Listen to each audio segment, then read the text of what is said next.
علامات إنك بتتعامل مع شخص مؤذي نفسياً.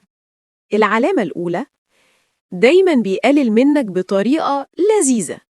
ممكن يقولك أنتي لطيفة بس دماغك تقيلة شوية، أو أنا بهزر بس فعلاً لبسك مش لايق. النقد المتغلف بلطف ده سلاح المؤذي. العلامة التانية، بيخليك دايماً تحس إنك الغلطان مهما حصل، بيلف الكلام في النهاية عليك. أنا بس كنت بهزر، أنتي الحساسة. الهدف هنا إنك تشك في نفسك طول الوقت. العلامة التالتة، لما بتتكلم عن احتياجك بيستهين بيه. تقول إنك زعلان أو زعلانة يضحك، تقول إنك محتاج اهتمام يقولك كبر دماغك.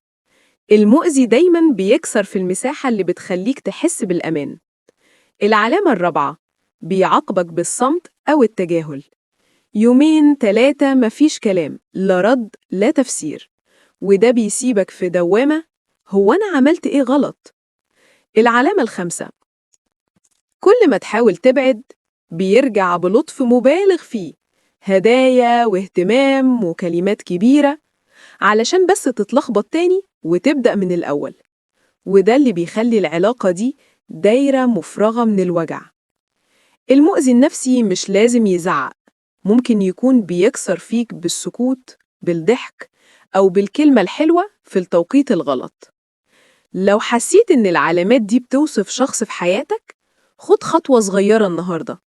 احمي حدودك، والوعي هو أول خطوة في طريق الشفاء. لو محتاج دعم، أنا هنا أساعدك تبدأ الرحلة دي بأمان.